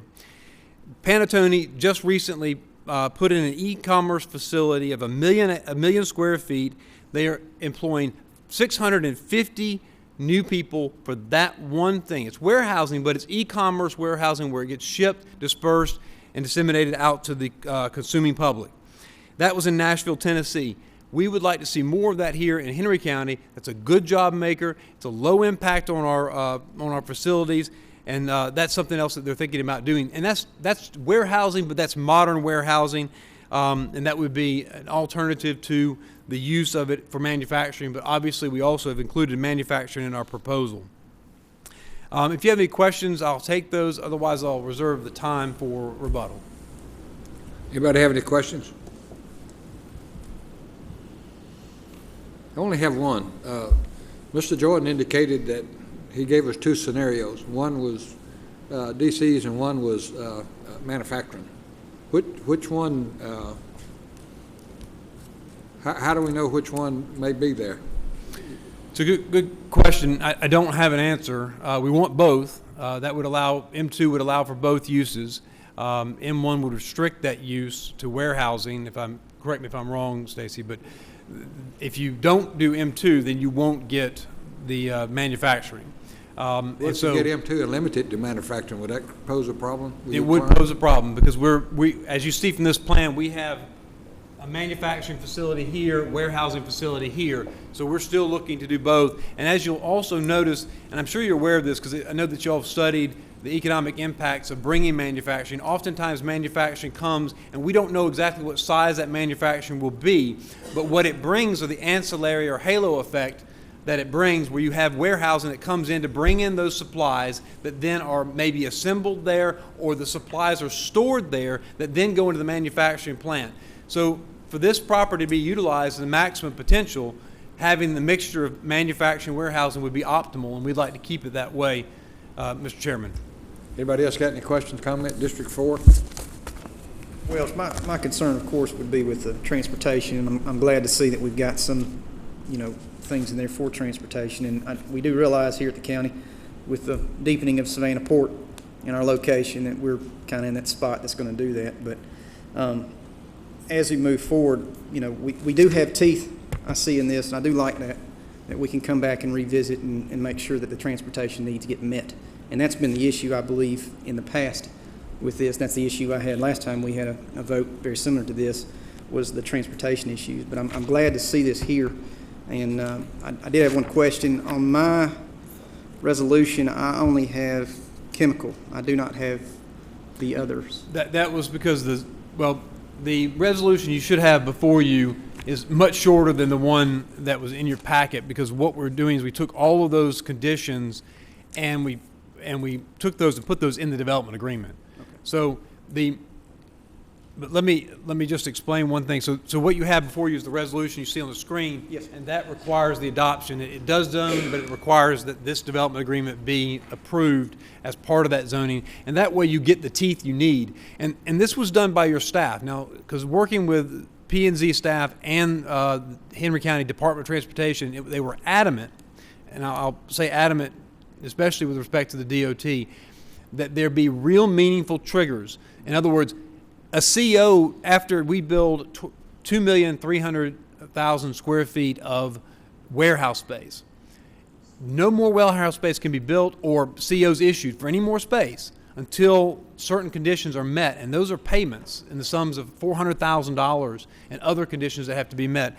So there are meaningful triggers that you can't fully develop this property without fulfilling that request, because your COs will be blocked. So by putting that in there, what you're doing is you're ensuring that these conditions ultimately are met on the property, and they're met incrementally to allow for the development, not to choke it off. It also runs with the land, and a notice of the development agreement will be recorded with the property, so that any purchaser of the property will see there's a notice of development agreement. They can go check with P&Z. They're on notice this exists, and if Panattoni sells the property or something happens in the transfer property, the rights of the citizens of this county are protected with this development agreement. And so we've tried to be very thoughtful in how we approach this to ensure that that didn't happen. And that's largely because your staff is, well, they're pretty tough. So good. Anybody else got any questions, comment? If not, I'm going to open the floor up for 10 minutes for opposition. If you would, come to the podium, state your name for the record, and the group will have 10 minutes. My name is Chuck Eckstead. I live in Kings Forest Estates on Kings Mill Road. I live at 508 Guinevere Court. Thank you, gentlemen, for making time for me this evening. If you take a look at the plan, I'm going to set my map there, same map. There's Lambert Farms Phase 1, Lambert Farms Phase 2. I would like you to please look at these as one giant industrial project, please. I'm also going to lay out here for you DRI number 1. DRI number 1 was for Phase 1. DRI 1 was for Phase 1. 6,362 vehicles, new vehicles per day. 25% of them are trucks. That's 1,590. Okay. DRI number 2 is for Phase 2. 8,093 new vehicles per day. 2,023 of those are heavy trucks. If you do the math, it's 14,455 new vehicles per day. 3,613 of them are trucks. They tried to poo-poo these numbers when I took them to the ZAB meeting, and they asked the DOT guy, can we expect these kind of numbers? And he said, yeah, you can expect these kind of numbers. This is the DRI, okay? 14,455 new vehicles a day. If you look across the street, the applicant has mentioned the Midland Park. It opens up on 155 and backs up to State Road 42. That makes sense. Westridge Industrial Park, comparable, opens up on 81 and backs up to 155. This project opens up on State Road 42 and backs up to Iris Lake Road. Iris Lake Road is a little goat road, for lack of a better definition. If you can see my map here, here's State Road 42 heading south. The green etched area is the planned development. You see Old Kings Mill Road right here and Kings Mill Road. This is Phase 1 down in here. It backs up directly onto Iris Lake Road. They're proposing, there's 2 entrances already for Phase 1. There's 7 more proposed entrances up on these King Mill Roads. 9 entrances and exits. There's only one signalized intersection, and that's at Kings Mill Road and 42. And that, when you cross that, you immediately hit into the Norfolk Southern line, which backs up with traffic and trucks and trains all the time. There is no signalization plan for Old Kings Mill Road, even though there's exits and entrances all over here for this park. When these trucks are trying to get out of here and the traffic gets stopped for whatever these reasons, remember, 14,500 vehicles a day, okay? If it comes back here and gets on this Iris Lake Road, please take a look. Can you see all these little hatch marks right here? These are all little houses with sidewalks and driveways and basketball goals and kids playing ball in the front yard. Iris Lake Road is a neighborhood. If you continue on to Kings Mill Road, this ultimately heads over to Old Jackson Road in Bethany. Same thing, little neighborhoods and houses all the way down. If the truck takes a right, if he's pulling out here and he can't get this way, if he takes a left and a right, he can come right down here to John R. Williams and go right through this neighborhood. See that? Right back to State Road 42. It looks pretty handy, don't it? Except there's an earthen dam here across Iris Lake. There's a Tusaha Elementary School there. I know $600,000 seems pretty impressive, but what's the value of the life of one Henry County resident? I am legitimately and genuinely concerned about life and death here. My kids drive these roads. My wife drives these roads with my kids in her minivan, as do so many others. This is already a heavy trafficked road, and I am genuinely scared about a minivan getting sandwiched between 2 semi-trucks, okay? I'm worried about a kid chasing a ball out into the street and a truck not being able to stop. I've already seen semi-trucks in the ditch out there. They're trying to find Whirlpool or someplace over here, and they get lost out here, and they try to turn around. It's already a mess. This all sounds great, but the back door idea just doesn't work. Here's what I'm asking for. I came to this body before. I've been to every one of these meetings. I came to a Phase 1 meeting, and you gentlemen very graciously and generously agreed to make this entrance here a west turn only. You even drew the plans up for it, and I want to thank you for that. Thank you. The plans include a concrete turn lane, so the trucks have to go west. Cars can still turn east. There's a height bar restrictor that's part of the plan. And if cars want to buy these houses out here and turn left and go into the neighborhoods, no sweat. Trucks have to go back to State Road 42. Gentlemen, it has to. What I'm asking is that you please mandate, as you so graciously did before, that the rest of these exits are west turn only. If you only mandate one, you haven't gained anything. I want you to make these exits so the trucks have to turn west to go back to State Road 42. If you're not willing to do that, then just dig a trench right here and kill Kings Mill Road. Okay? Just kill it. Dig a ditch there and block it. But do not send those trucks into our neighborhood. Okay? I know I sound a little cantankerous, but I've been to 10, 20 of these meetings, and I present and I present and I present and I present and I present numbers, and it's like nothing happens. I'm scared, gentlemen. I think we have an idea here with the right turn, with the west turn only exits. Please, please, I would like to see the property not zoned past M1 as was done in Phase 1. I would like to see the property not zoned past M1 as was done in Phase 1.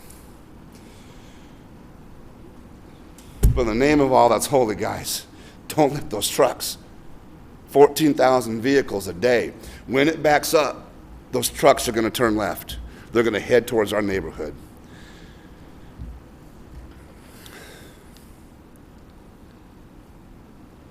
That's all I have, guys. Okay. Anybody else like to be heard in opposition?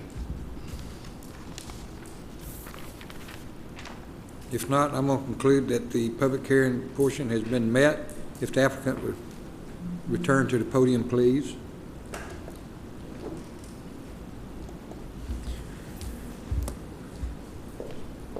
I have a question. Would your client be amenable to making sure that the 18-wheelers that come out go back to 42? I think they all going to go back that anyway, but just ensure. I can't imagine they want to go any other way back up other than 42. Would that be a possibility? Can I make a comment on that? Yes, sir. I've spent hours and hours with the staff and attorneys trying to get through this development agreement. And I agree, all the trailers should go west to 42 highway. But it's going to come on occasions where a tractor trailer is going to be up at one warehouse and have to transfer down to the lower warehouse or something, and he'll have to make a left turn out. But we've got guidelines set in place to keep them from getting on Irish Lake Road. But we can't restrict them from turning left up at the upper end if they need to go to the warehouse down at the lower end. So I would say that was something we need to address or have addressed. Other than transferring from one warehouse to the other, they need to turn west and go to 42 highway. District 4. Andy, is there any way we could do a inter-parcel road to connect the two? I mean, it seems pretty simple. We're at the design phase right now. I see there's a lake separating the two, which you can't get so close to, but I mean, I see on the south side of the detention pond, I mean, you could move that building over and do a interconnecting parcel or any connecting travel lane. I mean, you could actually design a travel lane in here quite easy to get the trucks from the back facility to the front and keep them off Kings Mill Road. Would the owner be okay with that, or where are we at on that? Mr. Chairman, can I address those in order? Yes, sir, you can. Just to address your question, Mr. Chairman, the number of access points on King Mill Road, and keeping in mind that the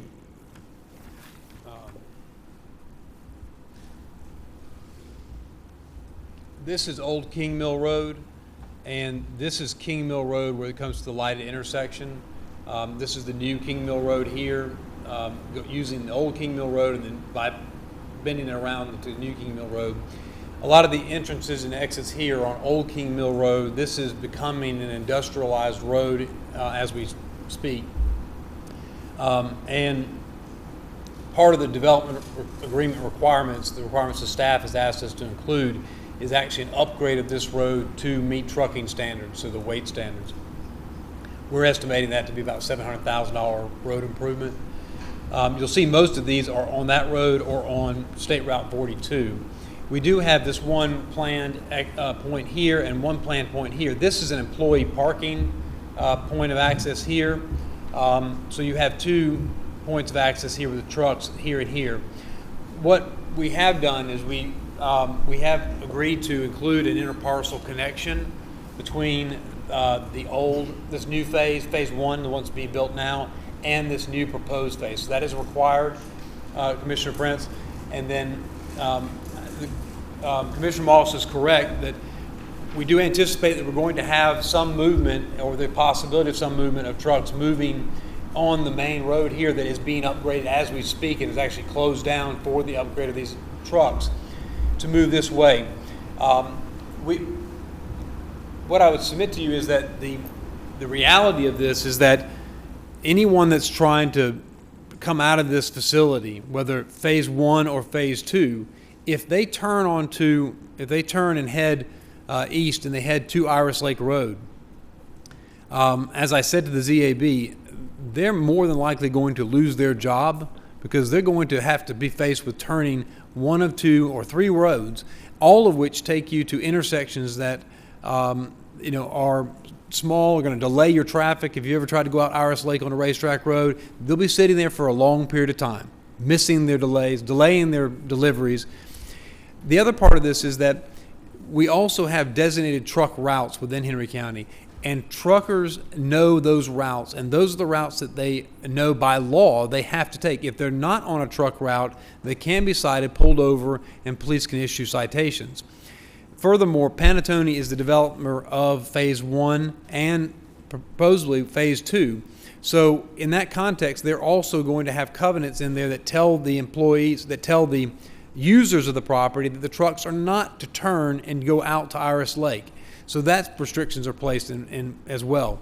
And perhaps maybe what could be helpful is that we have a sign that just reminds the drivers which way to turn to get to 42 at the exit points of these facilities. And that way it would direct the driver at the last moment before they leave the property. At that point in time, they would know to turn in the case of, on this new phase here, if you're coming out this way, you would turn right. And the sign would say 42 to your right. And that may be helpful as just another additional measure to ensure that we are doing all that we can to inform the truckers where the correct pathway is for the truck route.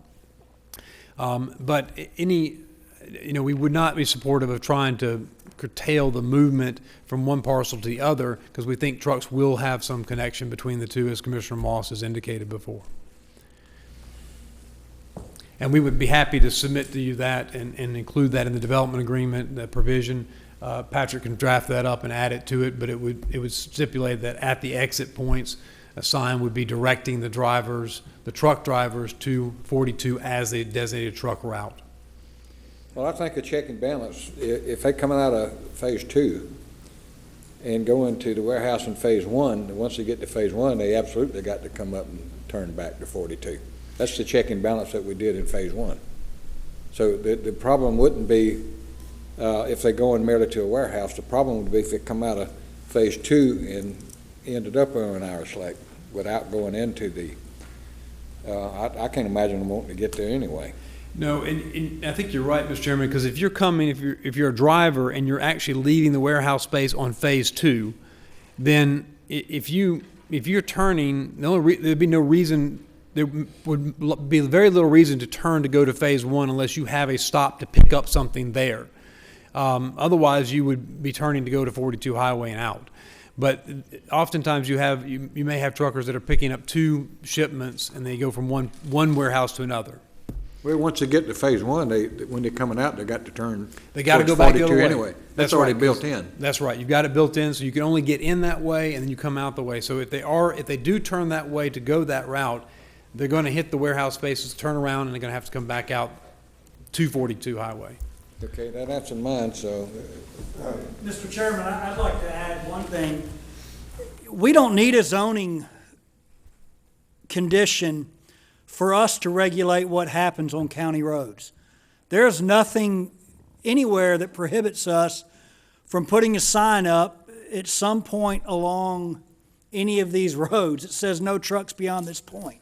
It becomes a matter of enforcement at that point, but ultimately the people that are the drivers that drive where they shouldn't drive, they're the people we're going to look to anyway. We're not going, if trucks go wandering off up on all these other roads, we're not going to go impose some kind of penalty on the developer of the property because there's really no way to do that. I mean, we'd have to sue people and try to stop development, and that's a horrifically inefficient way to enforce where trucks go. It seems to me a simple solution is the Department of Transportation could designate a point beyond which trucks aren't permitted to go, and if they go beyond that point, then the police department can issue a traffic citation to those truck drivers. You're never going to, you can't prevent a truck driver from making a wrong turn and getting lost. And I've been on those roads. The only reason a truck driver would be on those roads is if he's lost. Those are not roads designed for trucks.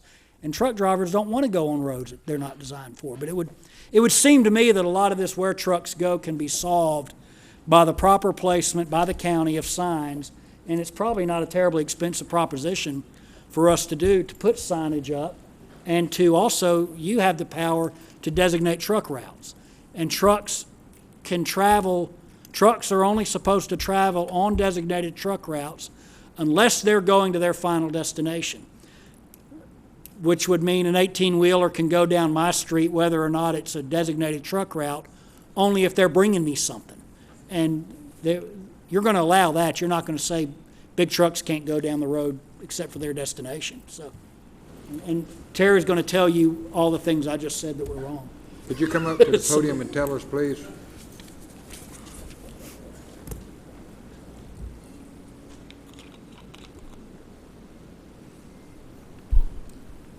I hate to say this, but I agree with the attorney. We can put up the no truck routes. The truck destination, the way our truck route ordinance read, is they have to go to the nearest and closest truck route to go back. So if they're coming off of Kings Mill, Old Kings Mill, the nearest closest truck route will be 42. So by that ordinance, they should go to 42.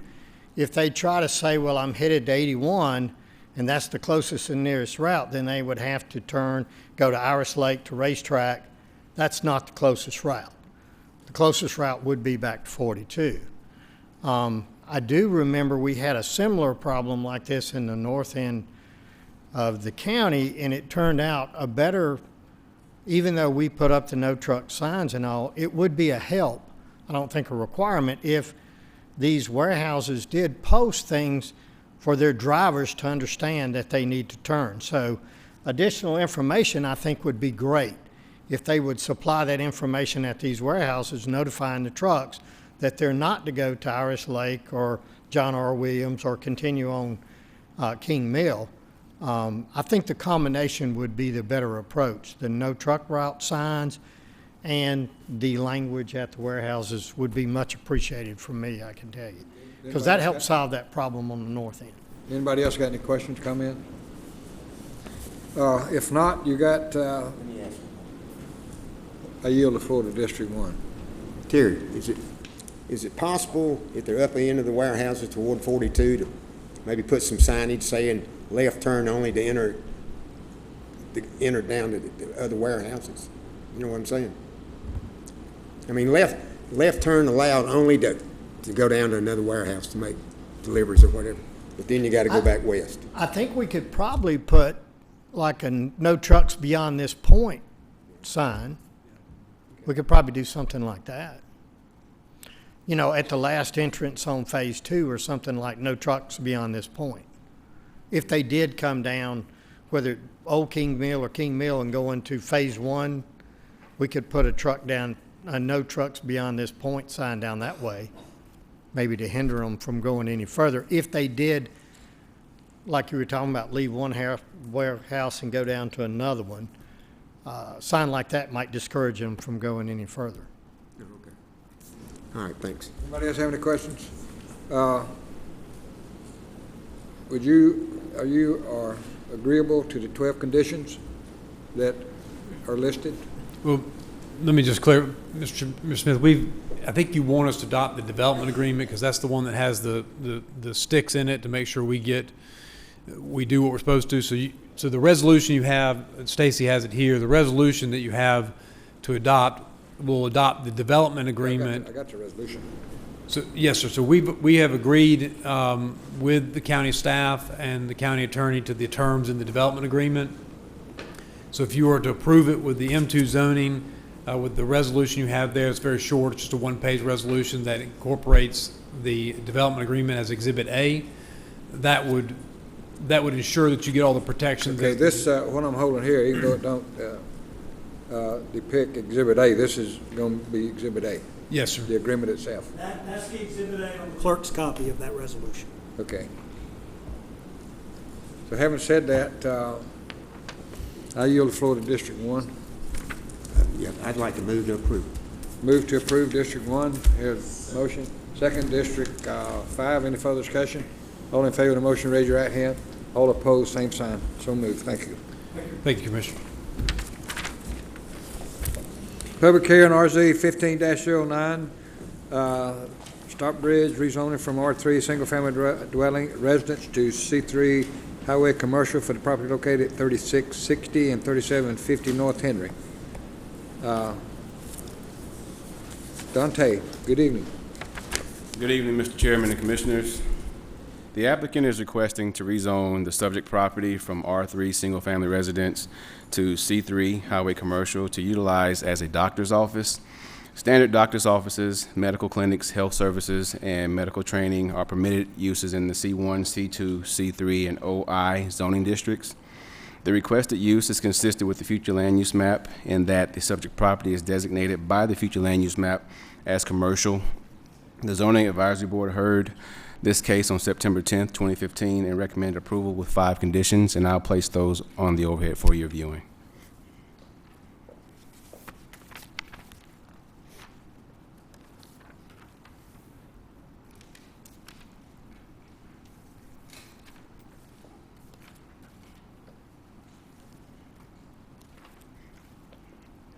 At this time, I'll be happy to answer any questions that the board may have.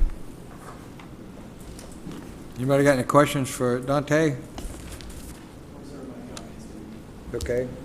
If not, will the applicant please come forward, please?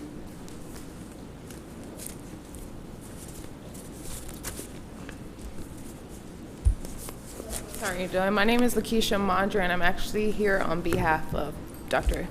Nawazuzu.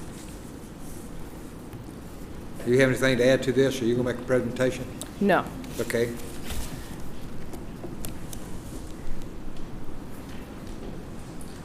This constitutes this requires a public hearing. I'm going to open the floor up for 10 minutes for anybody that'd like to address the board in opposition. I'll announce again the floor is open for opposition for rezoning 15-09. Seeing none, I've determined that the public hearing has been, requirements been met, and it has concluded. Could the applicant please return to the podium, please? Okay, I yield the floor to District 4. I think you have comments or questions. Dante, I'm questioning here why we're going for C3 and not O&I or C1. I'll put let me place the future land use map up and then I'll explain. Okay.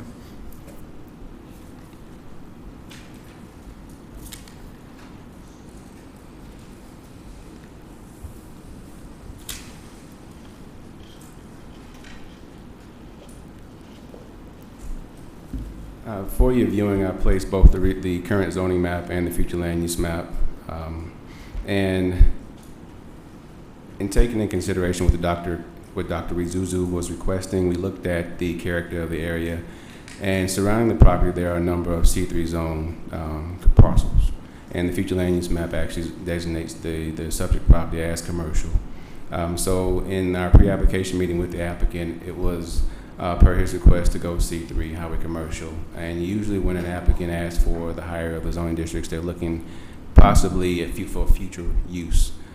So that's more than likely why he preferred C3, and staff didn't have any objection to his request for C3 zoning. Okay, that's my only question. Thank you. You got any further questions, any comments? Anybody, Commissioner, have any questions or comments? Yield the floor back to District 4. I'd like to make a motion to approve C3 for this parcel.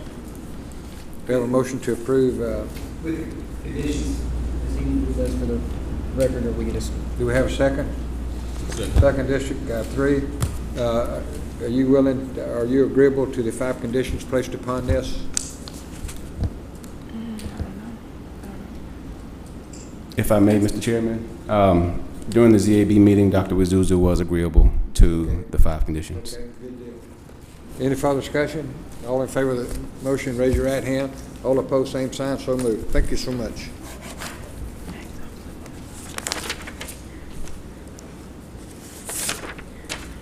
Public hearing, RZ 15-15, Wesley Reese of Jenkinsburg requests rezoning from R4 single family to C3 highway commercial property located at 5701 North Henry Boulevard.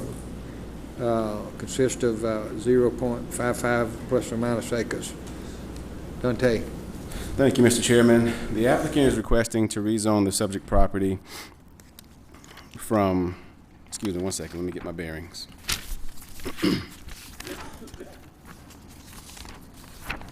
There we go. From R4, single family residence, to C3, highway commercial. Excuse me. For a continuation of commercial use of the property as a hair salon or antique shop. The applicant has stated that the property was zoned C3, heavy commercial, when the subject property was purchased in 1986. Historically, the subject property has been used for commercial purposes. For example, Patsy's Hair Salon has occupied one of the suites there. There's been a florist shop, gift shop, a thrift store, and so on. The uses are supported by the future land use map designation of commercial for the subject property, and the future land use map does not support development of the subject property as it's currently zoned as R4, but it does support the rezoning of the property to commercial. The Zoning Advisory Board heard the case on September 17th and recommended approval with 3 conditions, and for the record, I'll read those 3 conditions.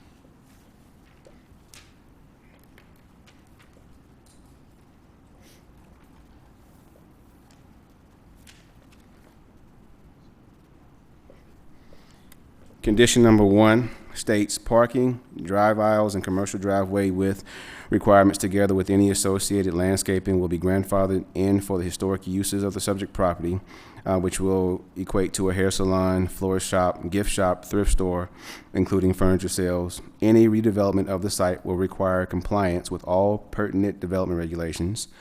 Condition number 2, any new structure shall be brick, stone, or stucco on all sides. The architectural design of all proposed building plans shall meet the approval of the Planning and Zoning Department prior to the issuance of a building permit.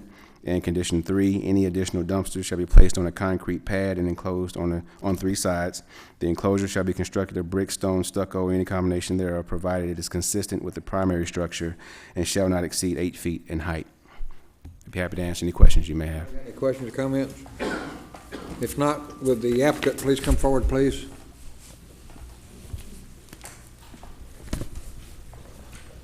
You got 10 minutes to make a presentation if you like. Wesley Reese, 2057 Plainfield Drive, Vero Beach, Florida, previously in Jenkinsburg, Georgia. And what was the other question? I'm sorry. No, I just said you're the applicant, so if you want to make a presentation and... I think he's explained it. It was originally C3, changed to R4. Now we're requesting it go back to C3. Okay. Is that all you have? Yes. Thank you. This requires a public hearing. I'm going to open the floor up for people in opposition to this. If you would, come to the podium. You'll have 10 minutes to voice your opinion in opposition. I state again, open the floor for opposition for 10 minutes. Having seen none, I declare that the public hearing has expired. We met requirements. So if the applicant would come forward again, please. Are you agreeable to the 3 conditions as placed upon this? Yes. Okay. I'm going to yield the floor to District 5. I'm going to move to approve with the conditions, with the 3 conditions. We have a motion to approve. Second, District 1. Any further discussion? All in favor, raise your right hand. All opposed, so signed. Thank you so much. Public hearing, Romeo Zulu 15-14. Cynthia Middleton of Stockbridge request rezoning from R1 single family to RA residential agricultural for the property located 1435 Highway 138 East, Land Lot 94 of the 11th District. Property consists of 1.955 plus or minus acres, and request is for the parking and storage of tractor trailers. Thank you, Mr. Chairman. The applicant is requesting to rezone the subject property from R1 single-family residence to RA residential agricultural for the parking and storage of tractor trailers owned and operated by the applicant's spouse. A variance to reduce the minimum lot width from 175 feet to 150.9 feet was granted by the Zoning Advisory Board with one condition on September 10th, 2015. The Unified Land Development Code states that the parking, storing, or maintaining any commercial vehicle is prohibited in all residential zoning districts except the RA zoning district. The Zoning Advisory Board heard the case on September 10th and recommended approval with 5 conditions, and I'll place them on the overhead for your viewing.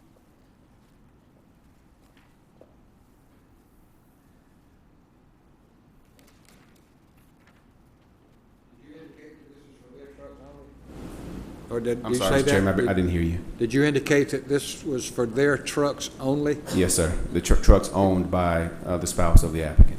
Okay, is that in here where it's limited to the property owners? Is that, I know you said it, but I didn't see it in here. Yes, sir. In reading my presentation, I did say that the storage of the trailer is owned and operated by the applicant's spouse, and one of the conditions limits the number of trucks as well, because that was part of the discussion in the ZAB meeting, in that the owner-operator, the number of trucks was a concern. Okay. So condition number 1, only 2 commercial vehicles. Okay. Anybody have any questions for Dante? If not, I'm open the floor up for 10 minutes. If the applicant would please step forward.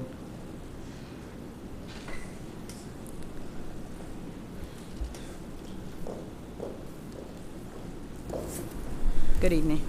I really don't have much to say. The last thing he mentioned was that the number of trucks were a concern, and we requested for 2 trucks because my husband owns 2 trucks. So one he drives all the time, so if one goes down, he has a spare, so he owns 2 trucks. So that's where the number, the 2 came into play when we had our original Anybody have any meeting. questions for the applicant?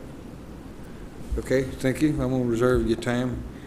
Okay, this requires a public hearing. I'm going to reset it for 10 minutes. If anybody's in opposition to this request, please come forward and state your opposition. I'll state again, second time, the floor is open for opposition for 10 minutes. Having seen none or heard none, I declare that the public hearing has been complied with.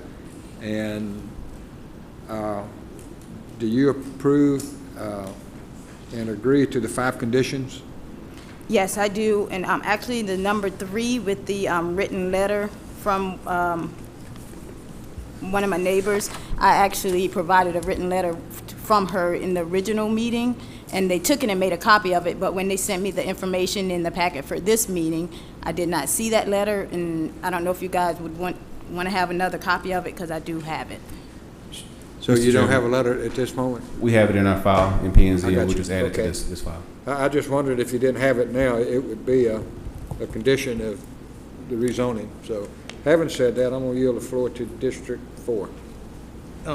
Just to give you a heads up, I have had a couple of complaints about the trucks parked there.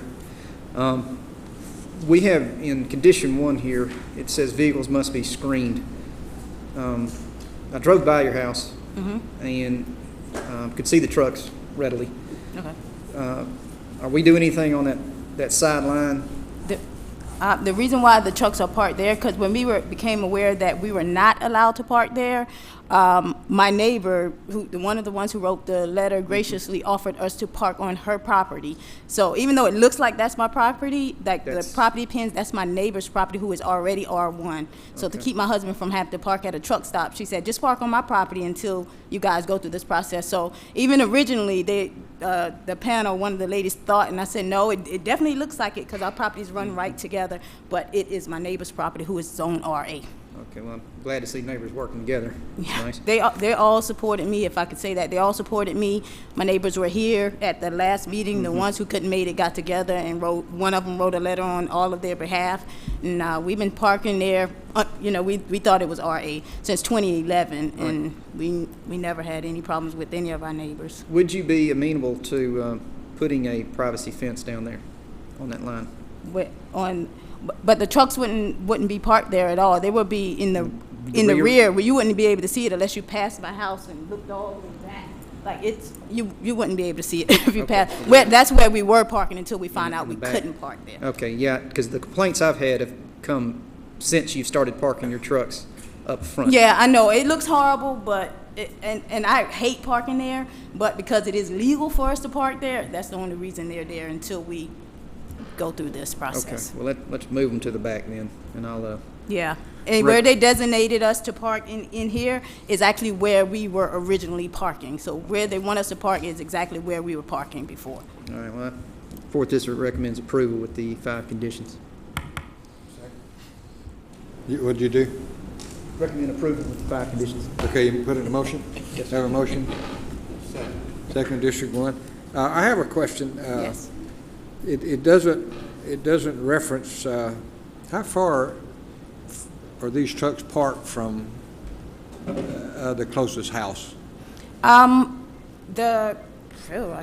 of my neighbors, we actually have a shared driveway to my left. Our houses aren't close, but our driveway is shared, and we split off.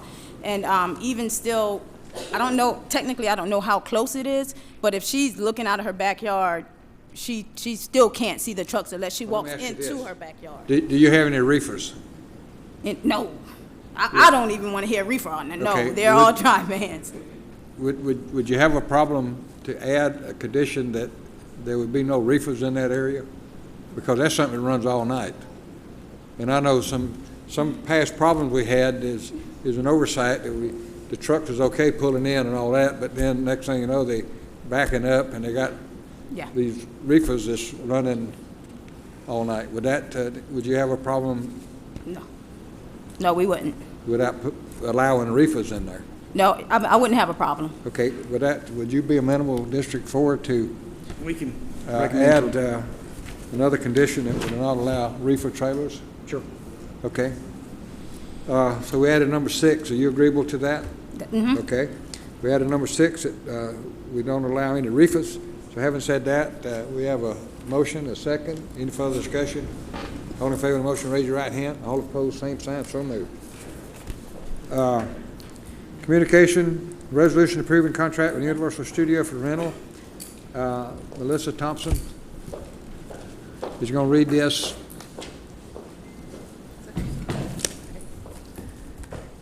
Chairman and Commissioners, tonight you have before you a resolution to approve a contract with Universal Studios for rental and use of parking lot property located at 1 McDonough Square in McDonough, Georgia, and 44 John Frank Ward Boulevard in McDonough, Georgia. As you may or may not be aware, the Georgia TV and film industry has generated nearly $6 billion in 2015. And Henry County in the last few years has had an opportunity to get some of this industry with various opportunities for filming of movie and television shows. Henry County has another opportunity to help facilitate the production of a film, A Myers Christmas, and benefit directly through rental revenue as they continue to film various scenes in and around the city of McDonough. Universal Studios has requested to use 2 parking lots and the parking deck located behind the judicial buildings, Superior Courthouse and Magistrate Courthouse, off of the McDonough Square, together with access to and egress from the premises as a base camp where they can park their trucks and store and stage their equipment in connection with that production. Universal Studios has agreed to pay Henry County a fee of $2,000 for the day on December 13th, 2015. And we're asking you to approve that tonight. You think we could get them into a 365-day contract? I know we'd love to do that, but I think the day will have to do. We have a resolution. The Board of Commissioners awarding a contract with Universal Studio for rental use of the county-owned property. The location would be 1 Courthouse, McDonald Street parking lot only, and 44 John Frank Boulevard, McDonald. Does somebody move to consider that? So moved. Have a motion, District 1, second District 3. Any further discussion? All in favor, raise your right hand. All opposed, same sign. Thank you. Thank you. Approval of the minutes, September the 1st, 2015, September the 15th, 2015. We can do that in the package if somebody move to accept the minutes as published. So have a motion, District 4. Second District 2. Any further discussion? All in favor, raise your right hand. All opposed, same sign. Chairman, Commissioners' comment. Chairman has no comments. I yield the floor. Start with District 4. Recently, we had a airman, first class, who passed away in Afghanistan, and I wanted to express my deepest condolences to the family and to her friends, and let them know from an Air Force veteran, Casey will not be forgotten, and we appreciate her sacrifice, and thank you very much for what she did. That's all I have. Thank you. District 1? District 1 has no comments. District 3? No comments. District 2? On staff and the other commissioners that, as I noted about a month ago, November 3rd, I'll be at an out-of-state conference, so I won't be at the next meeting. Okay. Just everybody take note. We'll still pay you. District 5? No comments.